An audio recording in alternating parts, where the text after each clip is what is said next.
Hello, and welcome to the Gallimaufry, a history podcast. Thank you for joining us again.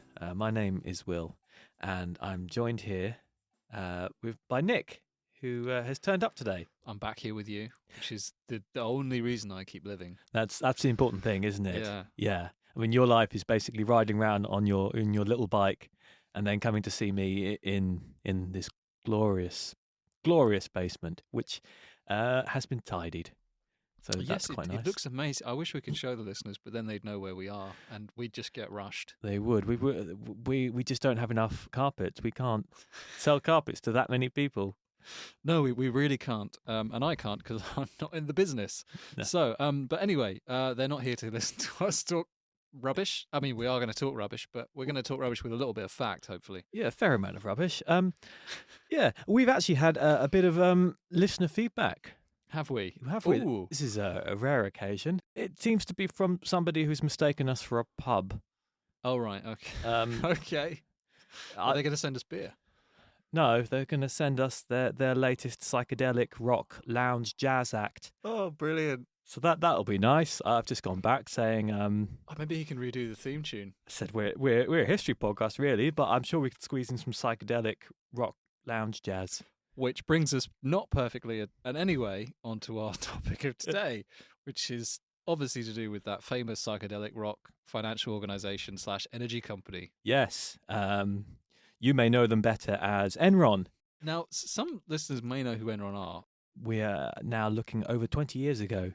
The Enron scandal broke, which I actually remember. I've known you for over 20 years. I know. How terrifying is that? Can't get rid of you. No, it's. I'm afraid you're stuck with me. But I remember Enron as a kid. I remember it being in the news. I always used to think their logo looked like a rip-off of the Dell logo. Brilliant. So yes, we'll be looking after that incredibly long preamble. We'll be looking at the story of Enron, the collapse of Enron. Which was basically an energy company in the US and for a very long time the darling of Wall Street for much of the 90s, whose rise was only matched by their utterly ignominious downfall.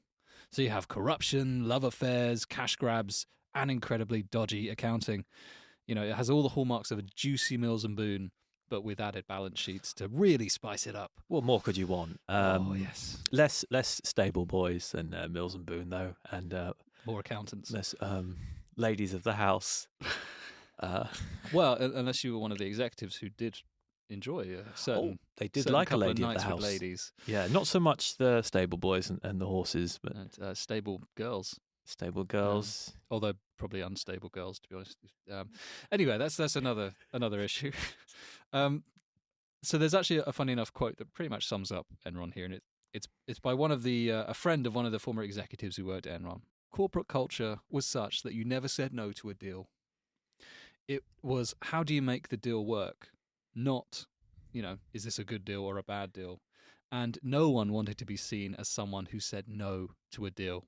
So that kind of tells you everything about the story we're about to tell you. I mean, that just sounds like a can-do attitude there. Yeah, you make it Enron, my friend. You get a big bonus for doing absolutely nothing. So let's start at the very beginning. Enron was formed in 1985 following a merger between Houston Natural Gas and Omaha, Nebraska-based Internorth Inc. So, really catchy names going on there. Mm-hmm. Following this merger, the chief of Houston Natural Gas, which was a man named Kenneth Lay, who is one of the major players in this story, became Enron's CEO and chair. He actually rebranded it Enron quite slyly and dispensed with all the board members of Internorth, who were actually a bigger company, and quickly managed to take control in this merger, much to the annoyance of all the Internorth people. So Kenneth Lee Lay was born on the 15th of April 1952 in Texas County. 42. I'm just flattering him now. Yes. He's dead, but... Don't spoil... you've ruined it now. So Kenneth Lee Lay was born on the 15th of April 1942 in Texas County, Missouri. He was the son of a Baptist preacher and occasional tractor salesman, and grew up in poverty after the family's general store failed. So despite his humble origins, the young Ken Lay aspired to make it big in business. He's quoted as saying, "I spent a lot of time on a tractor and had a lot of time to think. I was enamored with business and industry. it was so different from the world in which I was living.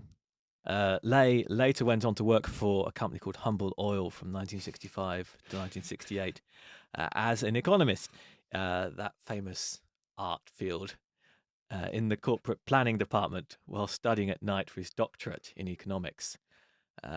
He then enlisted with the United States Navy, where he rose to the rank of lieutenant and spent several years working in various governmental roles, fostering connections with various influential individuals along the way, before finally returning to the business world in 1974 as an executive at Florida Gas Transmission. That's an evocative name for a company, isn't it? It's almost slang for an old folks' home, isn't it? Fortunately, though, in 1982, Lay joined Transco Energy Company in Houston, which had a much more sensible name, where he held the positions of president, chief operating officer, and director until 1984, when he became chairman and CEO of the Houston Natural Gas Company. God, he moved around a bit, didn't he? He did. Just got around. He was an incredibly ambitious guy, and considering very, very simple backgrounds, he obviously had a lot going for him. Well, you know, Jesus had a simple background. He was. That's another thing, actually. Kenneth Lay, very, very strong Christian he was. Doesn't get brought up very much. Probably because of the hugely un-Christian things he did. But yeah. He wasn't a very good Christian. I think he was like one of those football supporters that only turns up when the team's doing well. A glory hunter. Yeah. Okay, all right. As soon as they get knocked out of the Premiership, they Yeah, it's not called the Premiership anymore. Is it not? No. Is it? It's called the Premier League. The Premier League. Yeah. Well, that's good to know. Modern day football aside, going back to 1985, after you've fantastically brought us back to the Inter-North merger, a kind of screwing them over transaction, and Ken Lay basically ended up in charge of this massive combined Inter-North HNG merger. The Inter-North board were incredibly upset with the naming, believing that Inter-North's name should go before that of the smaller Houston Natural Gas Company. Well, it's understandable, isn't it? And of course, he didn't. He ended up calling it something completely random, which was Enron. Here's an interesting fact. This is a free one. It's not even the end of the episode, and you're getting an interesting fact already. So Enron wasn't actually the original name for the merged entity of Houston Natural Gas Company and Internorth. Ken Lay initially wanted to call the company Enron due to the positive connotations he felt around the words enter and on. Our listeners may find that they associate slightly different connotations with those words. It just sounds like an action. Sounds like you're saying enter Ron. That's what it sounds like to me. Do you think Ken Lay was just... He's giving someone an order. He's actually enter Ron. Enter Ron. Okay, enter Ron, sure, whatever. But luckily for Ron, it was later pointed out to Ken that enteron was a Greek term for the digestive system or intestine. It just gets worse. Do you know what? It would have been so adequate given all the shitstorm that followed. It would have been, wouldn't it? It would have been perfect. But sadly, after quite a bit of public mocking, the name was reluctantly changed to Enron at the expense of several $1 million in signage, advertising, stationery, and contracts. So they wasted a lot of money, basically. They wasted a lot. Straight off the bat. Enron had barely existed, and already they've wasted millions of dollars renaming it. I wonder, can you get that stationery? Is that like a collector's item? I reckon that is, yeah. If you could get Enteron stationery, I reckon that's... You know what, though?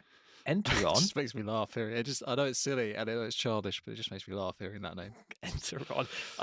That name, presumably, is going spare. I can't imagine who would have tried to pick that up, especially after what was to come. An advertising campaign for a man called Ron who really wants some sex. Yeah, or I don't know. If you want like a very particular website, you could have that name. You could call it Enteron. Exactly. So, yes, coming back to Lay, apart from spending millions on useless stationery, he also closed the offices of Internorth and based the entire company out of Houston, where initially they were actually a properly functioning company where they sold an actual physical product, which was gas.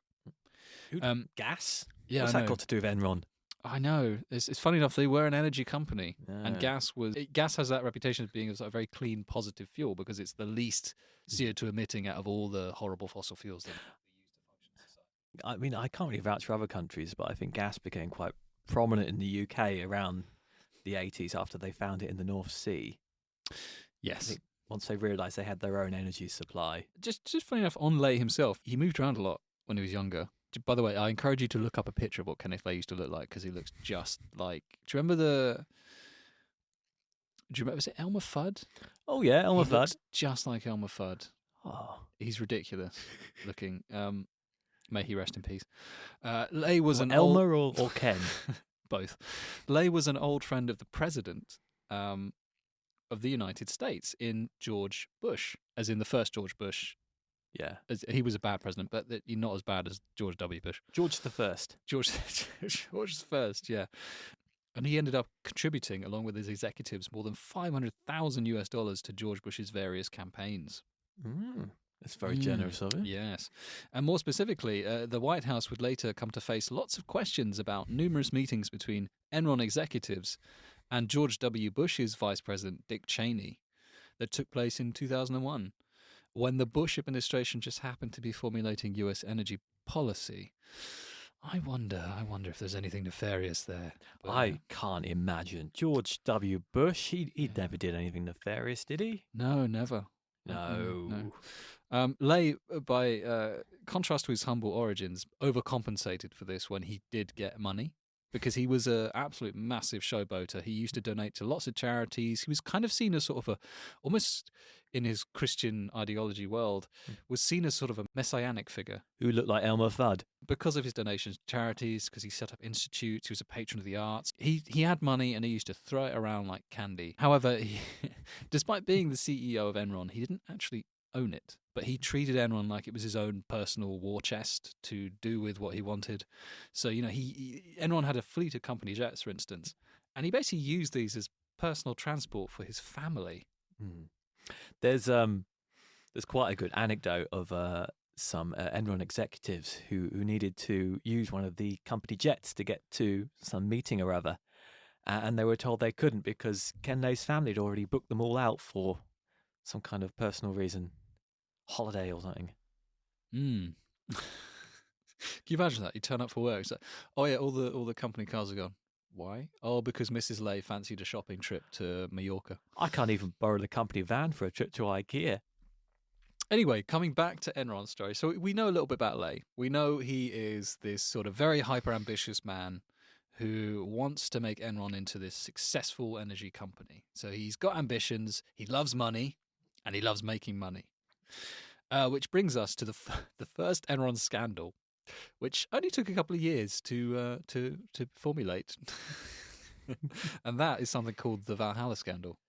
Yes, the Valhalla scandal. It sounds very nefarious, doesn't it? The real reason why it's called that is quite disappointing, as we'll find out in a second.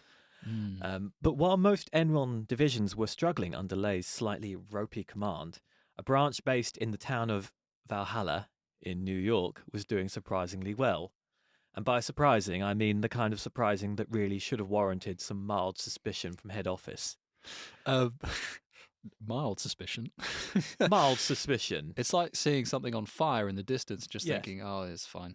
It's like going, yeah, the house is on fire. Maybe we should open a window. Get the hose out? No, let's just open the window. Should we tell someone about this? I don't know.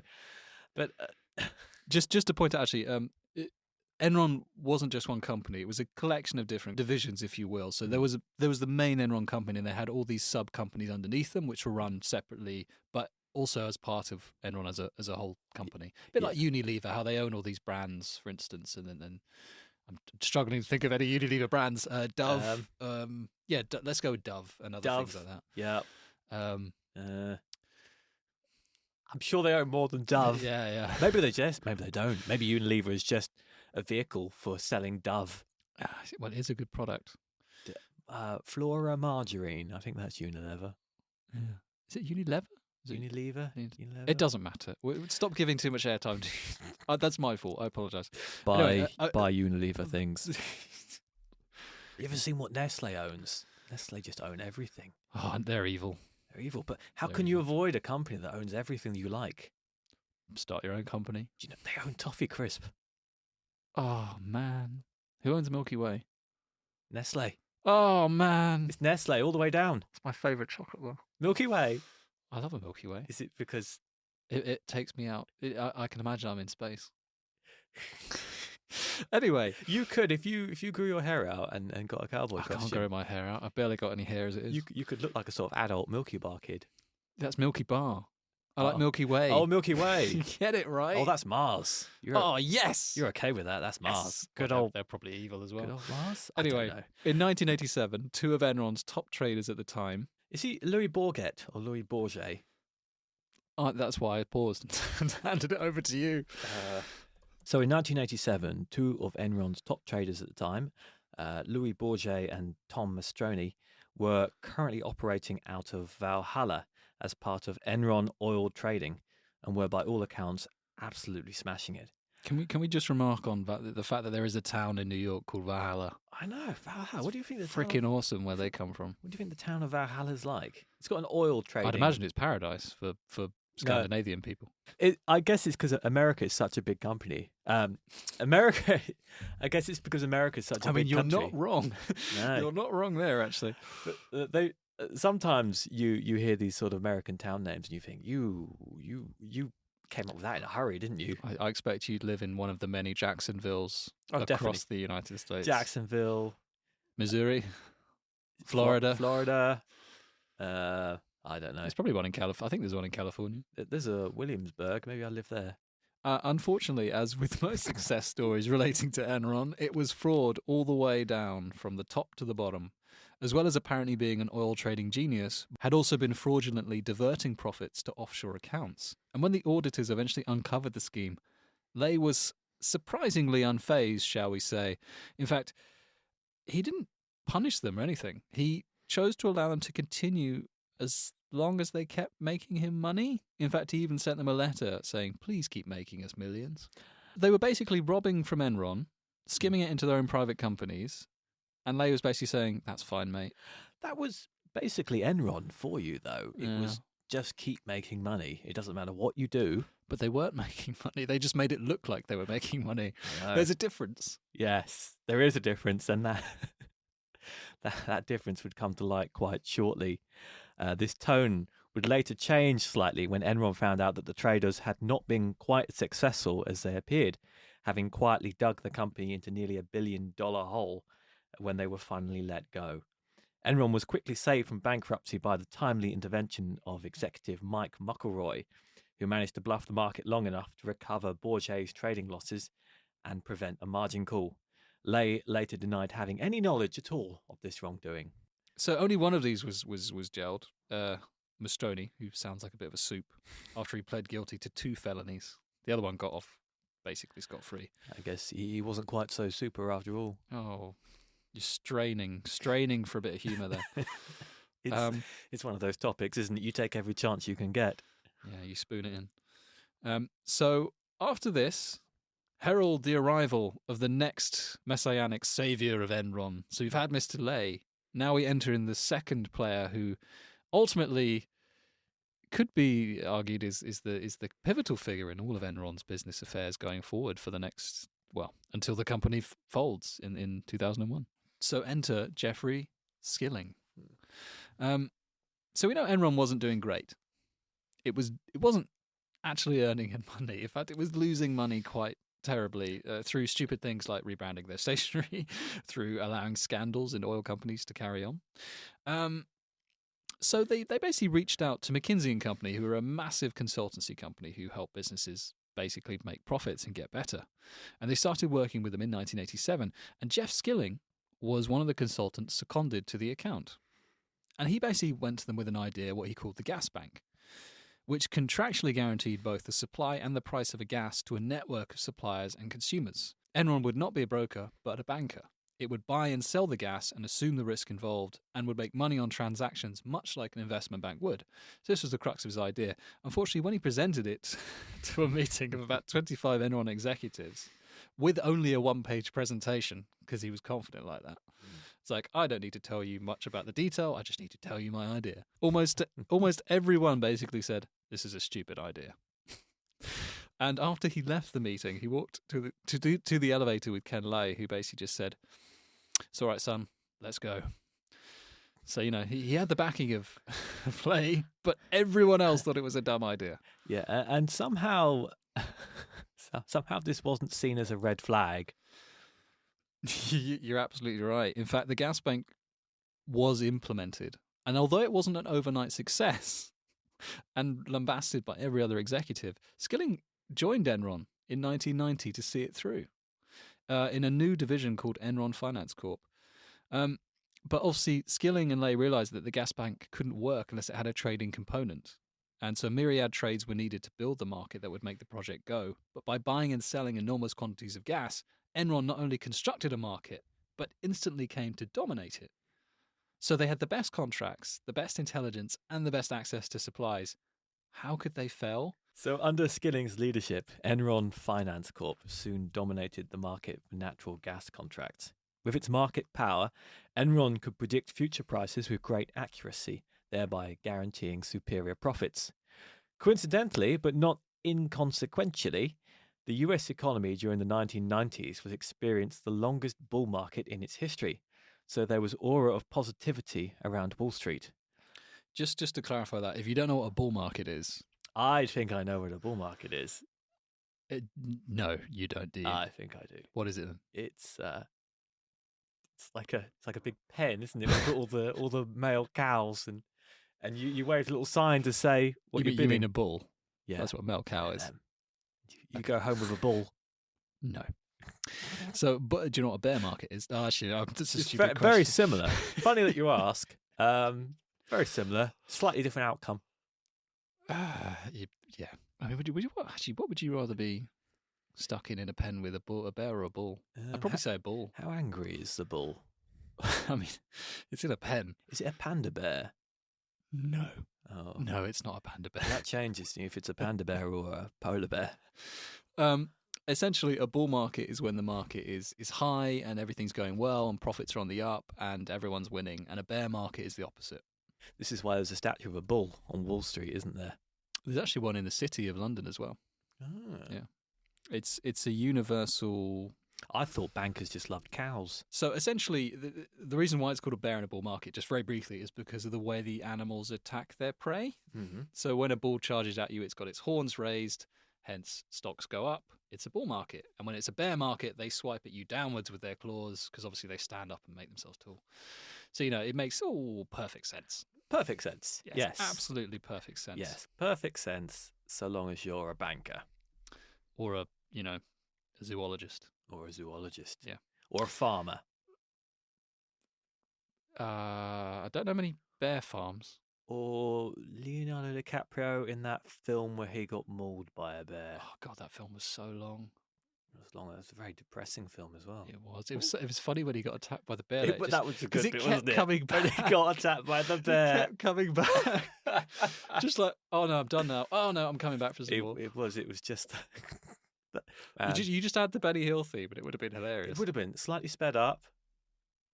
With some sort of like crash boom sound effects as well. Yeah. What was that film even called? I can't even remember. It was called The Something, wasn't it? I just know it as Leonardo DiCaprio gets mauled by a bear film. Yeah, all right, brilliant. Not Wolf of Wall Street. Not. Oh, hey. No. Funny enough, the wolf is not an animal seen in financial terms, but yeah. No, I was so Anyway, disappointed in that film. No wolves at all. Anyway, back to the story.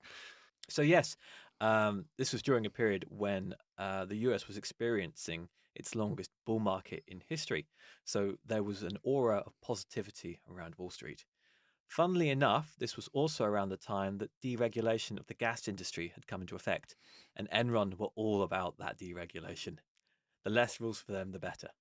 Because, that's always been successful when that happens. America. Less rules for corporations. Yeah. It was the 80s, though, wasn't it? It was all about the deregulation in the 80s. But anyway, so that was around the time that Jeffrey Skilling joined Enron. But who was Jeffrey Skilling? I mean, he was a massive... He was a very naughty man. Yeah, he was a massive... Yes, as we've established, Jeffrey Skilling was a bit of a fanny. See, that doesn't work in cross-cultural purposes to the full effect because fanny has a different meaning in America. Moving on, Jeffrey Skilling was born on the 25th of November 1963 in Pittsburgh, Pennsylvania. The second of 4 children, Skilling's upbringing was very typical of a lower middle-class American family of the time. His father was a sales manager for an Illinois valve company who moved the family across the country several times during Jeffrey's childhood for work commitments. Skilling was arguably a bright child, receiving a full scholarship to Southern Methodist University in Dallas to study engineering. Finding engineering unfulfilling, Skilling eventually changed his course to business, a field he found a great amount of enthusiasm for. That because he didn't have to actually do any physical work. I think it's probably because he was a borderline psychopath, and somehow people like that seem to be drawn to business. Or maybe I've just been watching American Psycho too much. After graduating in 1975, Skilling worked various jobs before returning to university in 1977 to pursue an MBA at Harvard Business School. Allegedly, when the Harvard interviewer asked Skilling if he was smart, he replied, "I'm fucking smart." I'm glad that line worked for him, as it went down surprisingly badly at my last job interview. Don't you work with your partner? I do. Right. Okay. Just clarifying that. Yeah, just Still got the job though. it's obvious. It's clearly how you say it, not what you say. But nevertheless, this line apparently did impress this particular interviewer so much that Jeff was offered a place at the school, eventually earning his MBA in 1979 while graduating in the top 5% of his class as a Baker Scholar.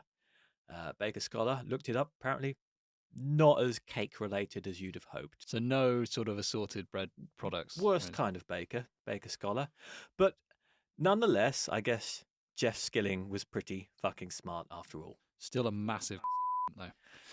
He lost loads of money constantly growing up on the stock market, not once, but twice, gambling his family's money away. Fucking smart, that Jeff Skilling. And was ultimately a chancer by nature. And he weirdly had this odd fascination with Richard Dawkins' book about the selfish gene. See, my time on the internet suggested that your time on the internet. My time on the internet, specifically internet discourse, suggests that is a bit of a red flag for a person. It's more that if you try to take the practices of evolutionary biology and frankly a bit of eugenics and put them into the workplace, then yes, that is a kind of massive red flag. In general, Skilling was a bit of a weird guy. He was essentially a workaholic, though, and he didn't really like wasting time on anything, including basic chit-chat. In fact, when he got hired at McKinsey and Company Consultants, he arrived every day at 7 a.m. and ate breakfast, which was reportedly Twinkies and a Diet Coke. If I had to have a Twinkie every day for breakfast, I'd become a massive vagina as well. Lunch was always the same as well, ham and cheese on white bread with mayo, and a bag of Cheetos. And he worked until about 8 p.m. on weekdays and came into the office every Sunday afternoon. So it's no wonder that his marriage broke down later in life. Based on that diet, he could definitely work for the Florida Gas Transmission as well. He could, yeah. But anyway, after joining Enron and setting up his gas bank idea, essentially he changed the way Enron, at least for his division, did business. So instead of actually buying and selling an actual product that would benefit people, Enron brokered the buying and selling of energy futures, whose values they were allowed to include as part of their own assets. So basically specialize in contracts to deliver natural gas, power, and other energy to industries and utilities at future dates. Now, this was incredibly important because they turned gas into a tradable commodity as part of that futures contract. So they have an agreement to buy a certain amount of gas at an agreed price at a certain date, and then sell it at a certain price. But because gas fluctuates in price all the time, you never knew when it was going to be cheaper or more expensive. So they could either make a killing or a massive loss. So this is quite pivotal to how they did business.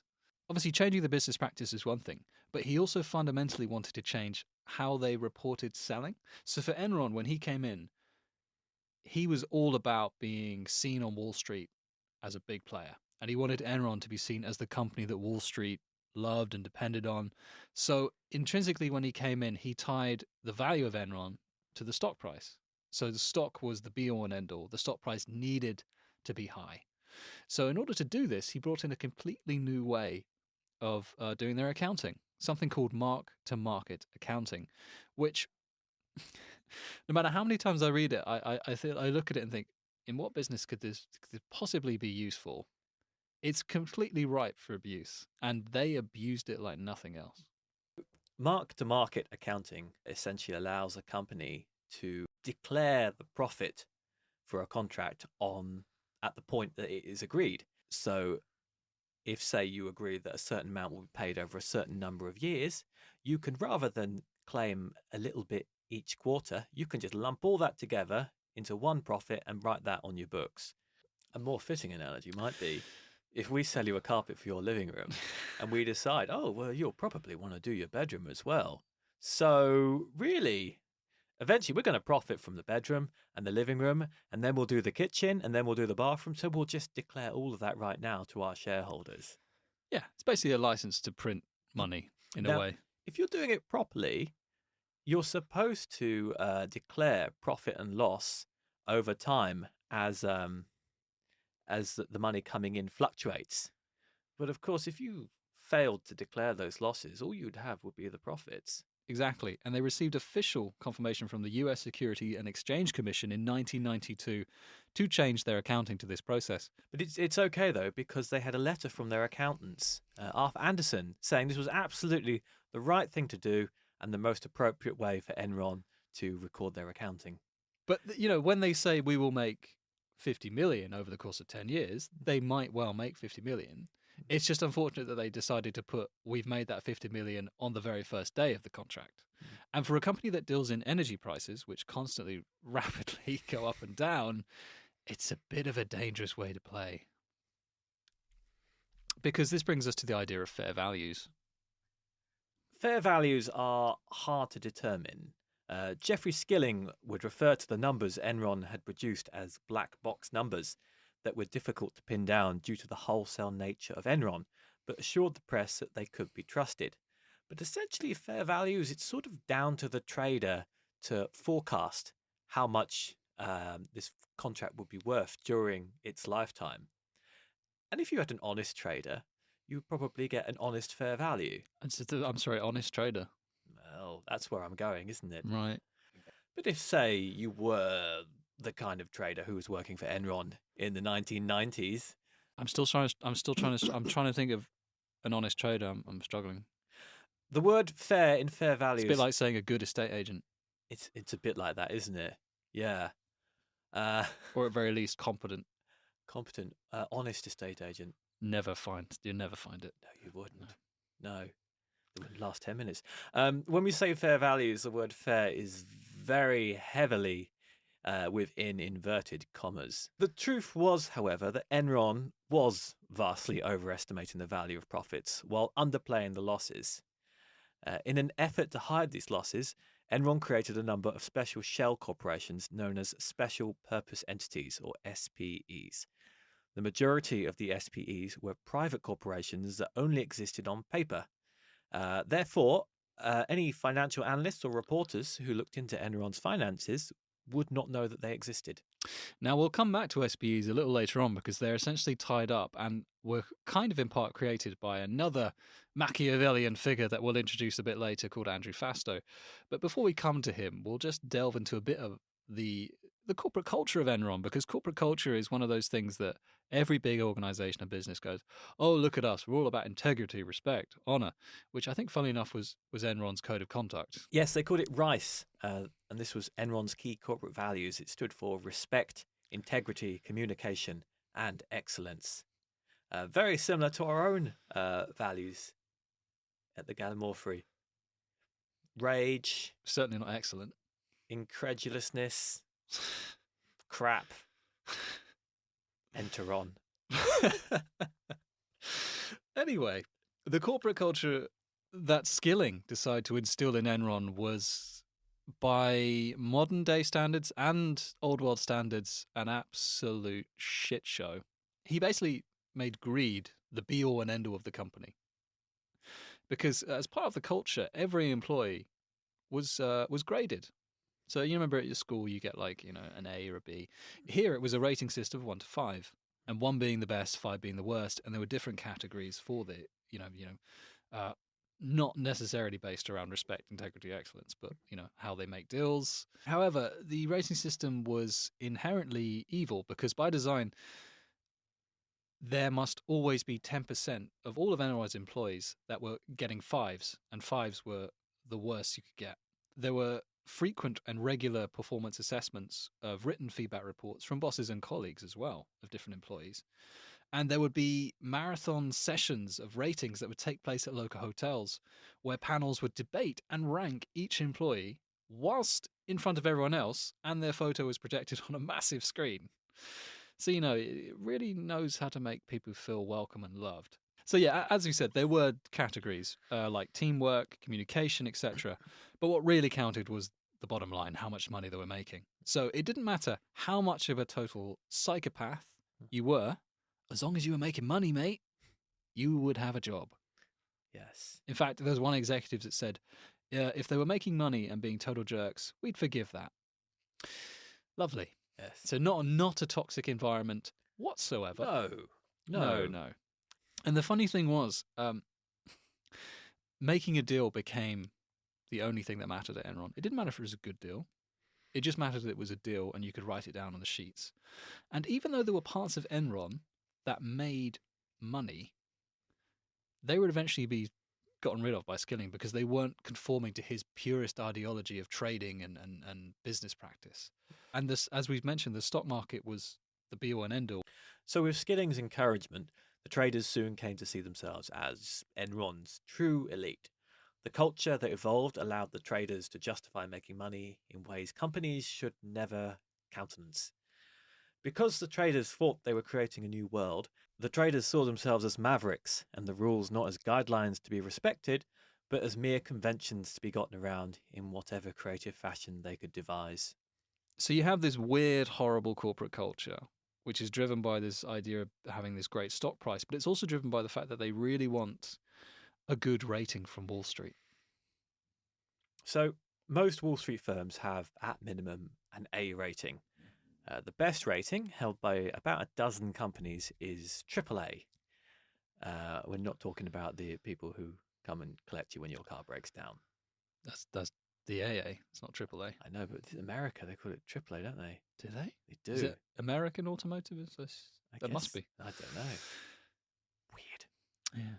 Anyway, but AAA is the one to aim for. As early as October 1993, Enron's board discussed the importance of achieving an A debt rating to support its trading operations. However, to get an A rating would have meant, at the very least, cutting debt, controlling costs, and funding fewer big enchiladas, which Enron was not willing to do. The highest rating Enron ever achieved was BBB+, just a few notches above junk bond status. And though Enron told the agencies that it would do whatever necessary to boost its credit rating, the truth is that the company deliberately walked a dangerous line. The problem was that while the credit analysts saw bits and pieces of Enron's financing structure, it was so convoluted that they never really saw all of it in context, so they couldn't see the big picture. And they never really realised just how dodgy it was all looking. So instead of holding Enron to task as they should be, the credit analysts wound up basically enabling it and giving all other market participants a false sense of security in the process. This false sense of security resulted in Enron being awarded an investment grade rating, even though they really didn't deserve it. So Jeffrey Skilling has instilled this massively corrupt culture in Enron. They're already doing some slightly shady business practices as a part of the legacy of Ken Lay. However, it wasn't completely a male-dominated organization. There were actual women in the organization. I know, yeah. It's crazy, isn't it? One was a particular nemesis of Skilling, and her name was Rebecca Mark.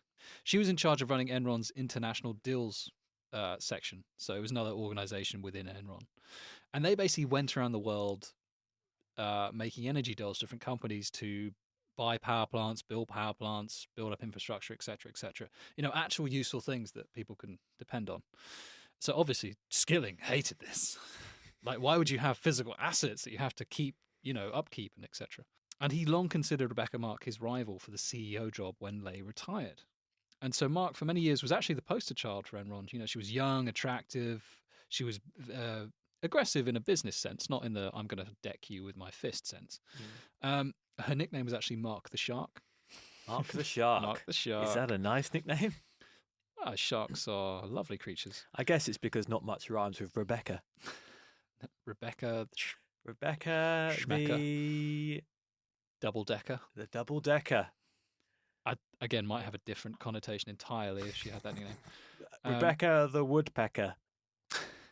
Again, she was largely responsible for the success of this international organization called Enron International. It does what it says on the tin. But as we mentioned, it was very asset heavy, and she developed about $20 billion worth of gas and power plants, which accounted for 40% of Enron's profits in 1998. So she had a big impact on how they made money, which further enraged Skilling. I'm liking this lady already. This is good.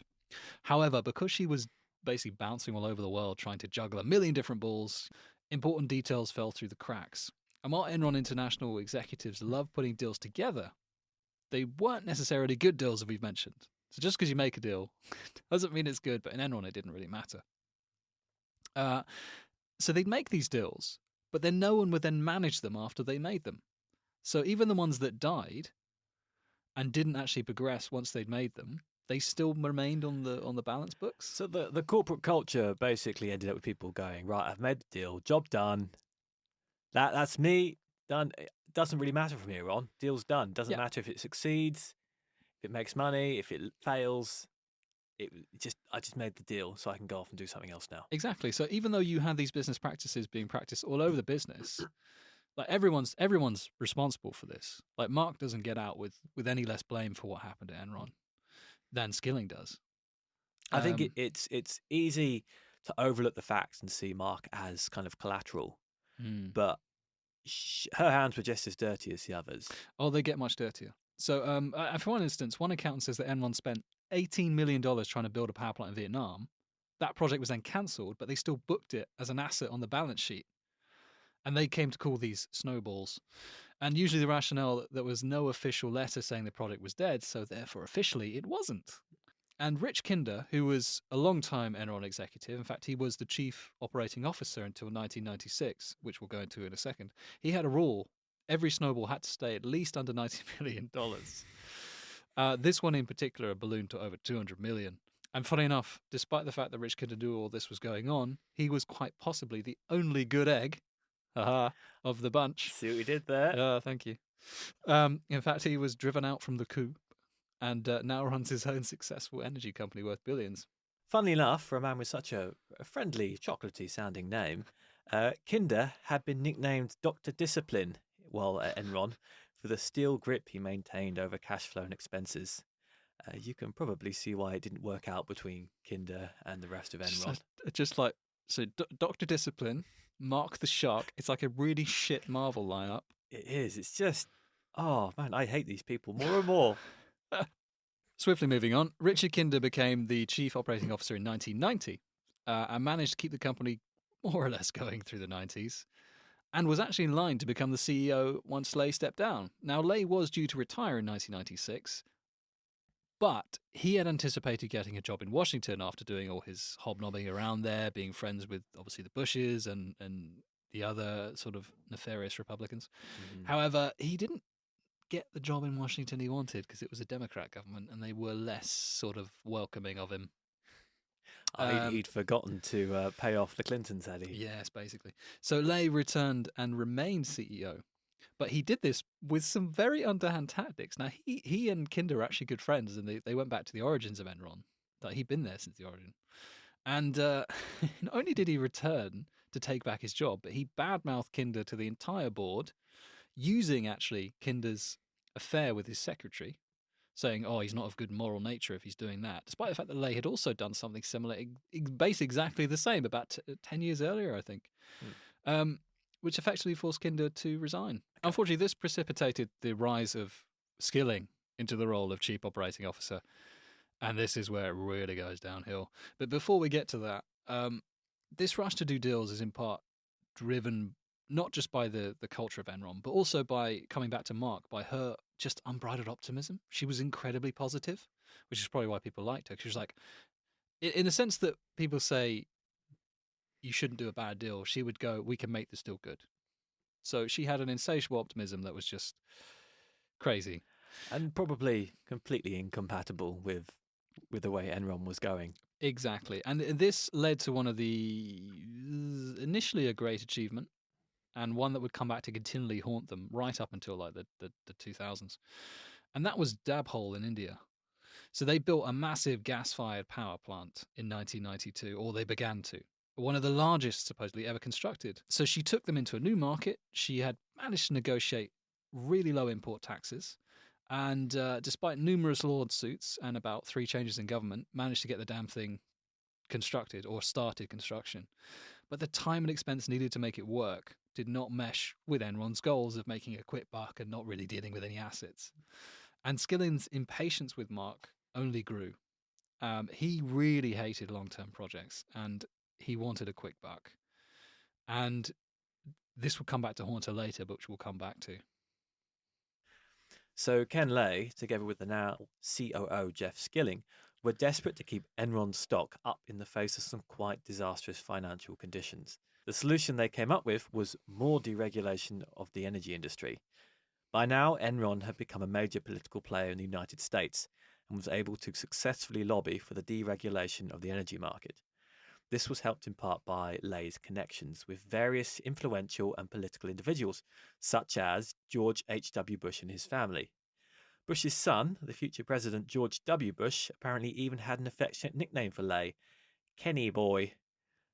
You can imagine him saying that, can't you? Kenny Boy. Kenny Boy. But Lay returned the favour by becoming a major donor to Bush Jr.'s presidential campaign. As we mentioned earlier, Lay returned the favour by becoming a major donor to Bush II's presidential campaign. Bush II. I just love that, their answer to, how do we make more money? Let's get rid of all the rules. So, the final member of the unholy Enron Trinity was Andrew Fastow. Fastow was 28 years old when he first joined Enron in late 1990, hired as one of Skilling's early finance guys at his first Enron charge.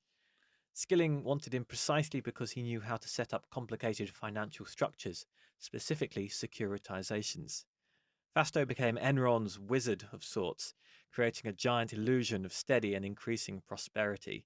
But he was always seen as a bit of a joke, though he would end up having the last laugh over the other guys. Finance 101. There are basically 3 ways for a company to fund their growth. They can take on some debt, they can issue stock, or draw from a cash flow. But Enron didn't really have any cash. And they definitely didn't want to take on debt as it would hit their stock price. And it would hurt their credit rating. And they definitely didn't want to issue stock because that was their way of basically paying employees and paying themselves, was giving themselves loads of stock. They raised money through structured finance, using balance sheet vehicles and complex transactions to just magically make money appear. Now, we alluded to this earlier with the SPVs, the special purpose vehicles, or SPEs, special purpose entities, but we didn't really explain what they were.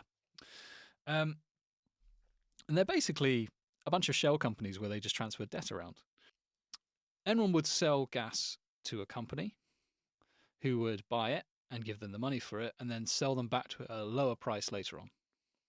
So essentially they would get the company to effectively loan their money through another company who would then give the money to Enron. It's a loan in everything but name, but most importantly, not a loan as far as the books are concerned. But it was actually in part technically legal. So it was a loan, like you say, but it was still a legal loan because Enron weren't borrowing from someone. Another company was funneling money through another shell company, which funneled money through to Enron. And then Enron would then funnel money around. So it was always a big, like, circular thing. It's like paying off a debt with with a credit card maybe, but using another credit card to do it. So you're constantly getting in a cycle of debt. And they could also put like anything that wasn't doing well, say like Dabhol, the power plant, or the power plant in Vietnam, they could then park those investments. They could sell them to these shell companies and book that as a profit. So Enron conducted business through thousands of SPEs, as you mentioned.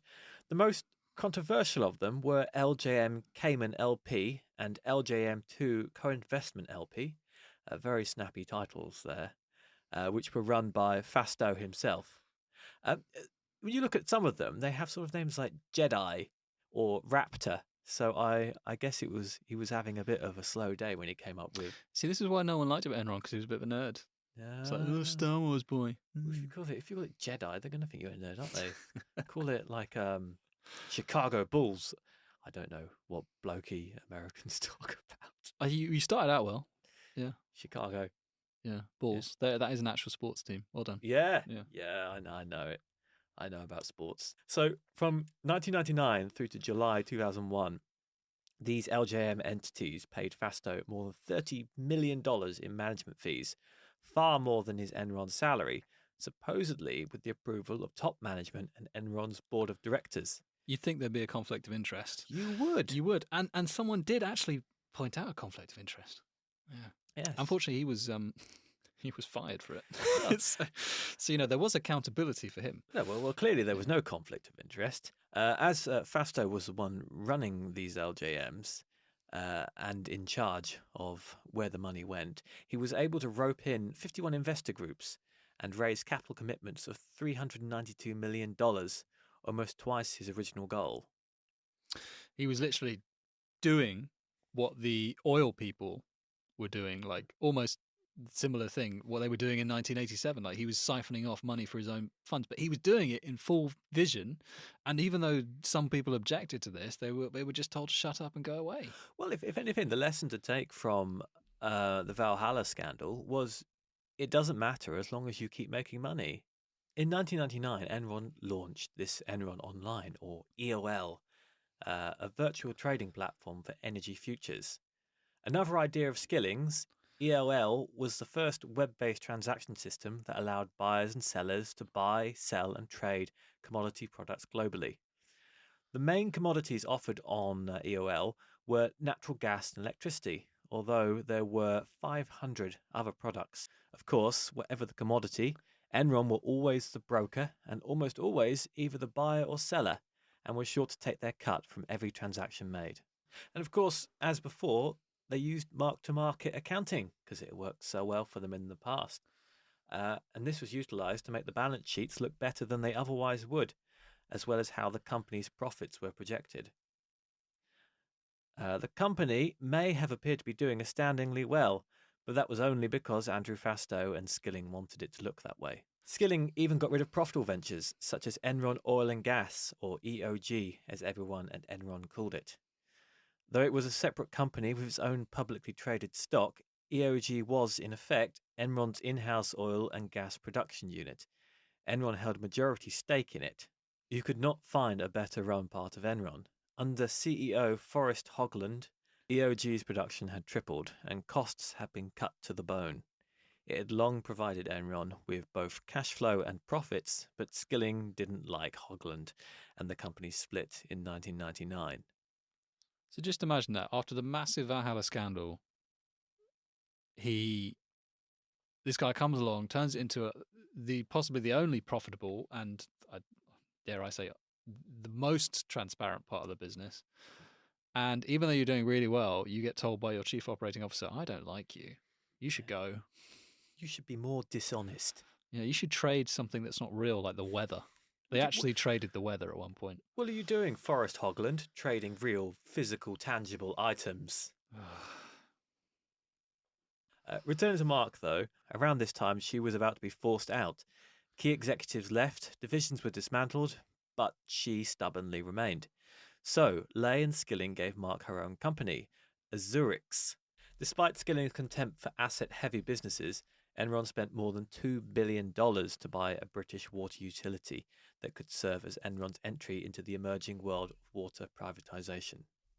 Wessex Water, as the company was known, tried to become world leaders in the water game, but found trouble at every turn, not helped by Mark's desire to pay herself $1 million a year. A venture in Argentina led to the Buenos Aires disaster, where they had to truck in bottled water at one point for citizens after an algae contamination. The company lasted less than 2 years because they tried to trade water contracts, a product very difficult to move around, and employed people with MBAs rather than engineers with experience. Water is not really like gas or electricity. Owners and governments are a lot less willing to give it up, even for lots of money. Therefore, the company stumbled, layoffs commenced, and confidence evaporated. By August 2000, the stock price, which had started out at $19, had fallen to $5. Mark's resignation followed, and Azurix, much diminished, was folded into Enron. "I think it's best, Rebecca, to start afresh," Lay, who had been a mentor to Mark, told the Wall Street Journal. So around the time Mark was being shown the door, or rather thrown through it, this brings us to California. Now, California is a really interesting story and a really horrible story of just corporate greed. I mean, this whole story is a corporate greed, but this is in particular quite just downright evil. So in 1997, a few years before the mark departed, Enron acquired electric utility company Portland General for about $2 billion. So this is what they did. Whenever they wanted to enter a new market, they would just buy a company. Didn't matter if it was a good company, they just bought it. Because obviously you get the expertise and the knowledge that comes with it. Unfortunately, they tended to hire the wrong people afterwards. People who thought that big ideas in business was better than actual practical experience in the industry. In the late 2000s, the newly deregulated California, because deregulation always means positives for people, found itself suffering a freak shortage of electricity. The state suffered from multiple large-scale blackouts, leading to widespread consternation and a whole lot of grief for the then governor. Now, the strange thing was, while California was generating capacity of about 45 gigawatts, the demand at the time of the blackouts was only 28. So what had gone wrong? Ah, yes. What had gone wrong was Enron got involved. A demand-supply gap had been purposely created by Enron so that traders, in order to create this artificial shortage of power, would ring up energy plants and tell them to hold off transferring power for a few days to increase the price of the electricity transported. Now, this came off the back of an experiment done by a man named Tim Belden, who was an Enron executive.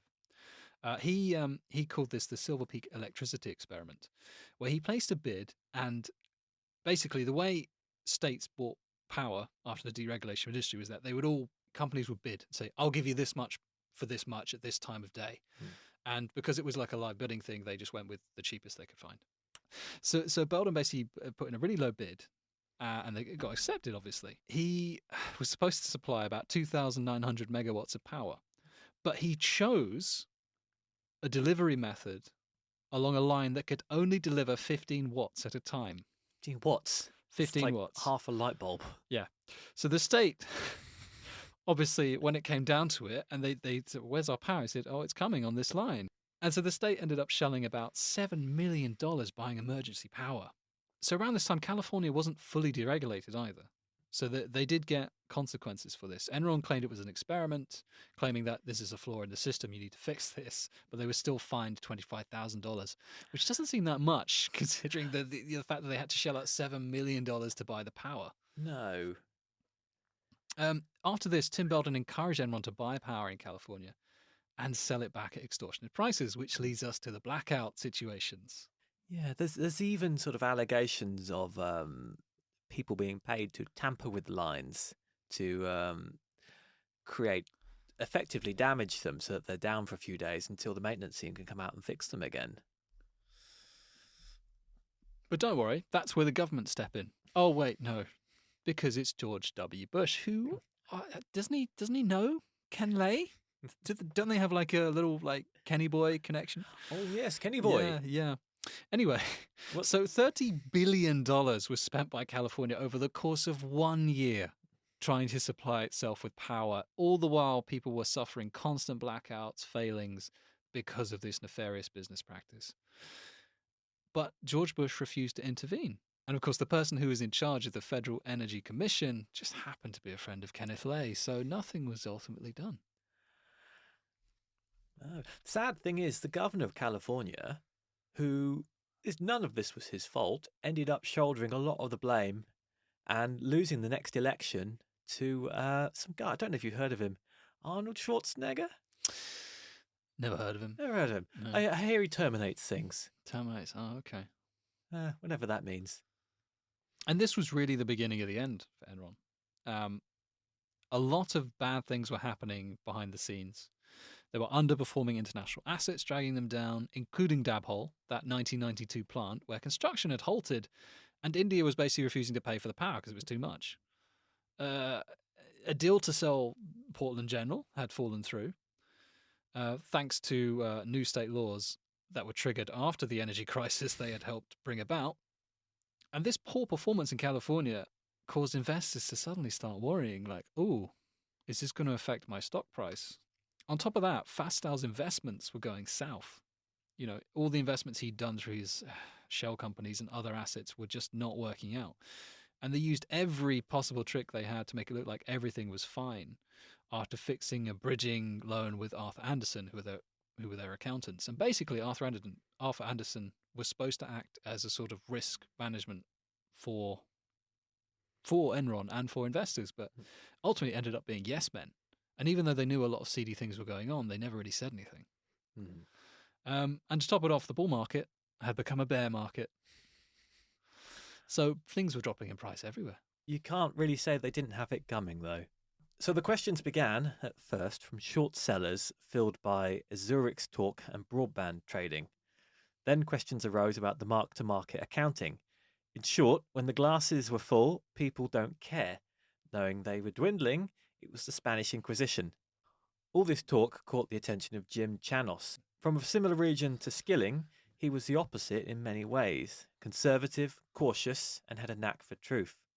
He moved out of investment banking and into research, where he exposed Baldwin United as a Ponzi scheme in 1982. It didn't take him long to dig out the Enron story after spotting an article about mark-to-market accounting.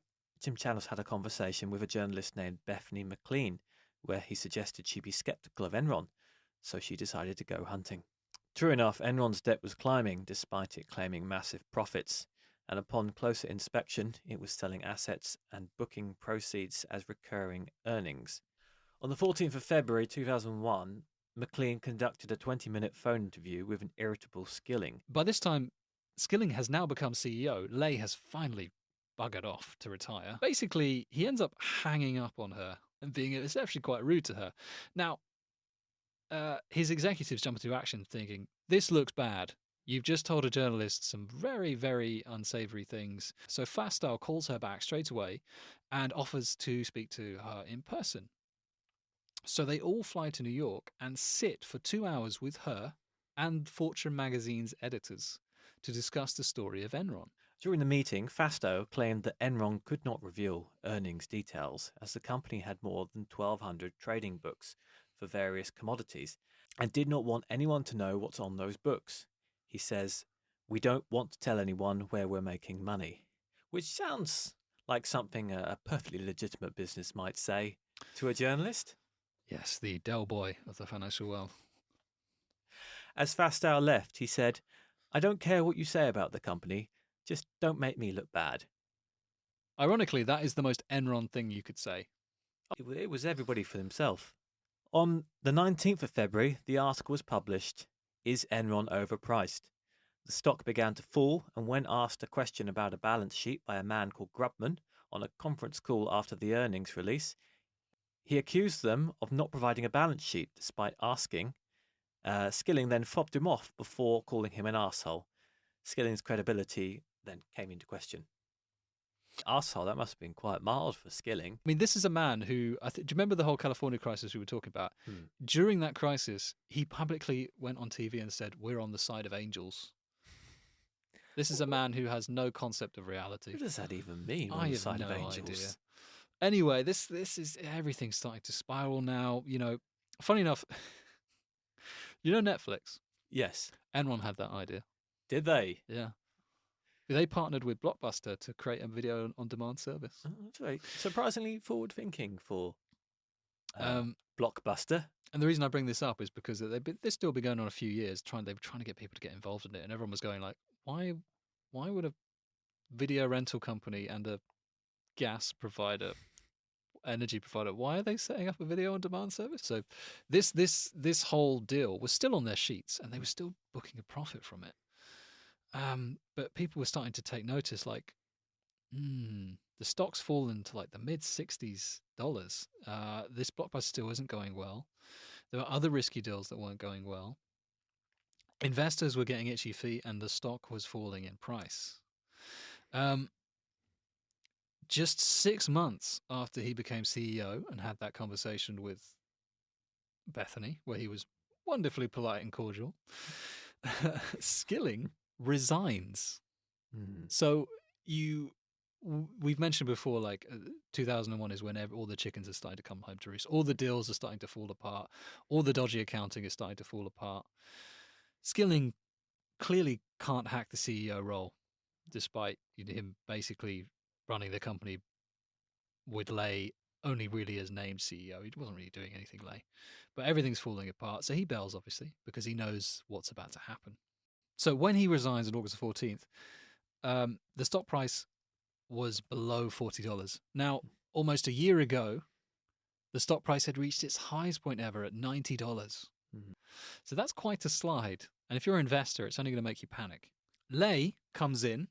The Messiah returns again. Just like a boomerang, this man. Good old Kenny boy. Just can't get rid of him. He returns and takes charge of the company. Unfortunately for him, his vice president, Sharon Watkins, a rather diligent woman, sent him an internal memorandum describing her reservations about the lack of basically transparency about anything, especially transactions undertaken by a certain Mr. Fastow, saying, and to quote, that the company might implode under a series of accounting scandals. And she wasn't wrong there. She sounds entirely unqualified to work for Enron. I don't know what she's doing in such a high position. She sounds competent, yet honest. I didn't think that was their style. So essentially, over the course of a few days in October, everything unravels. Enron make all these big announcements. They post losses. They post reports finally, and it all goes to rubbish. And by the end of October, the share is under $10. By December, it's trading at 26 cents a share. Now, for a company that traded on $90 a share back in August 2000, that's quite a dramatic drop. So up until this point, the top executives at Enron had been slyly selling their shares. Obviously, they knew where the company was headed. It also caused the collapse of Arthur Andersen, the accountant of Enron, who had obviously been fairly deeply involved in the shady underdealings, which they just couldn't survive. Basically, they died due to bad reputational damage because no one wanted to work with them. And this is one of the oldest accountancy firms in America, and it ultimately cost 29,000 jobs of theirs because everyone just basically lost their job. Yeah, at the time they were one of the top 5 accounting firms in the world, and they'd just been brought down to nothing by this. The employees of Enron also greatly suffered and in most cases lost everything that they had invested in the company. One employee, a man called Charles Prestwood, lost $1.3 million in the Enron collapse.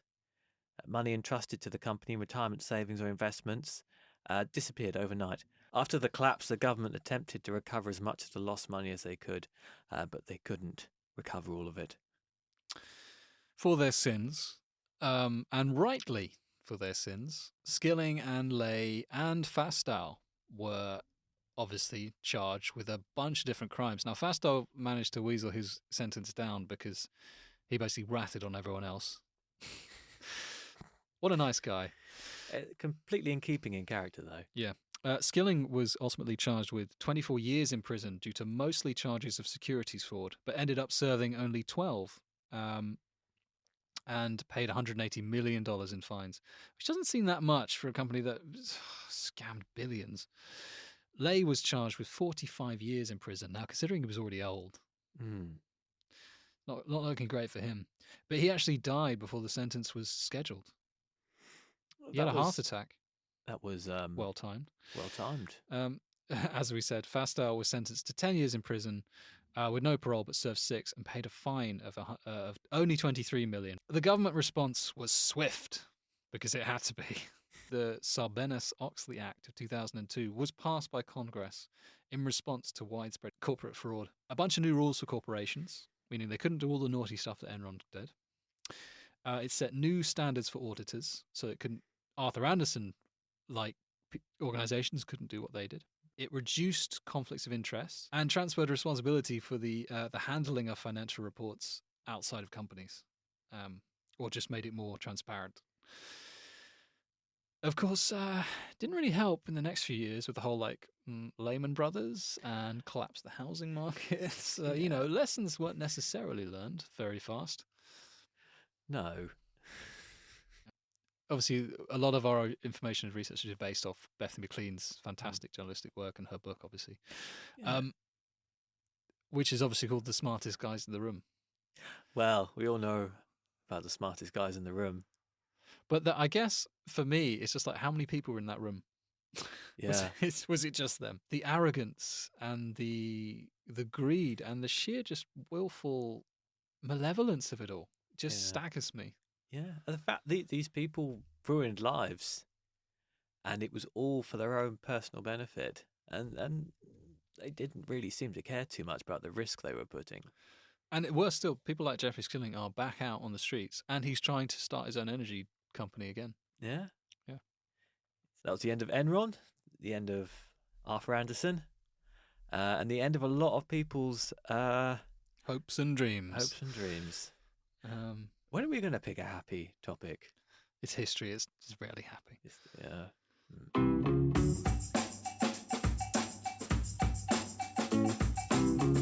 Now's the point where we normally talk about some interesting facts or some misconceptions or just something that's kind of stuck out to us during our research. So, Nick, what have you got to share with us today? So you may have heard of a designer called Paul Rand. Yes. He was responsible for creating the iconic IBM logos, UPS, and ABC, among many other Those amazing good things. logos. They're amazing logos. He's a Yeah. great designer. He also designed Enron's logo. Hmm. In 1997, it was unveiled to a literal fanfare by both Jeffrey Skilling and Kenneth Lay. Describing the scene, the one journalist noted it was recorded trumpets blared, lights flashed, smoke enveloped the stage, someone pulled a rope and lifted a coloring cloth. On the stage rested a giant sculpture of a single tilted E, as What- multicolored lights surrounded each prong of the letter, and the crowd went wild. We should, if we ever rebrand ourselves, we should definitely take some notes from this. Yes. So the logo was posted all around hallways, put on business cards, disseminated instantly. Everyone loved it, but one important design point of this logo is that the middle prong of the E was yellow. When it got faxed over to Europe, the middle yellow prong disappeared. Right. Basically left it looking like a plug. Worse still, to Italians, it looked like bullhorns, which is an obscene gesture. The yellow prong also vanished when run through the copying machine. So they basically spent millions of dollars on a new business logo without bothering to check whether it worked in a business environment. They soon rapidly disappeared, and a new logo, basically essentially the same logo, but the yellow prong in the middle was replaced with a green one. You know what? I always thought it was supposed to look a bit like a plug because they were an energy company. It would make sense, wouldn't it? But unfortunately, Rand didn't live to see this dramatically disastrous unveiling. He died a few weeks before, in November 1997. The three-dimensional LED illuminated rotating sign, which was in Enron's corporate lobby, was affectionately known as Disco E. Disco. Great name. Okay.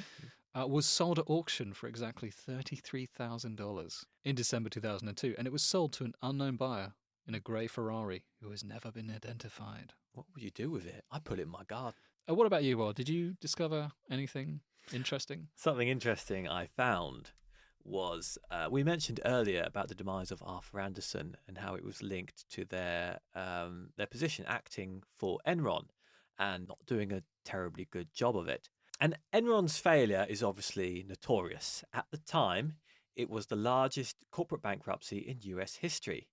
That was until a year later when another company called WorldCom suffered a very similar fate, and it was an even larger corporate bankruptcy. Until a year earlier, WorldCom's accountants had been a company called Arthur Andersen. So it was likely that if Enron hadn't taken Arthur Andersen down with them, WorldCom most likely would have done the next year anyway. Oh, fascinating. It reminds me, we didn't actually even mention Enron Broadband. No. There's just so many things we haven't covered. Like Enron had their own obviously desire to be a broadband provider, which is again Jeffrey Skilling seems to have these weirdly like visionary ideas, like the whole video on demand, the broadband, but they weren't ever really executed very well. No, I mean this was late 90s, early 2000s. This was like prime .com bubble. Everybody was getting in on the internet, so it makes sense that Enron would as well. It also makes sense that if Arthur Andersen were obviously hiding things under a rug for one company, why wouldn't they do it for another company? Yeah. The consensus seems to be that Arthur Andersen was pretty much doomed at this point. It just needed one little thing to go wrong and the whole thing would go down. So, on that delightful trip round corporate America, where I doubt anything has changed dramatically over the last 20 years. Well, yes, the fact that it all just... we seem to make the same mistakes over and over. Maybe we'll learn one day. But on a cheery note, that's our podcast. Thank you so much for listening. It's been a pleasure. As always, we'll leave you with a clue as to what we'll be discussing in the next episode. Until then, stay safe and hope you're all well. The ingenious alchemy of coal and oil provides the material. Ingenious machinery presses and stamps and molds the material into a wide variety of products, articles for household use, as well as tools for industry. Could be the only reason the Earth allowed us to be spawned from it in the first place. Plastic, fantastic lover! Could be the answer to our age-old philosophical question, why are we here? Plastic!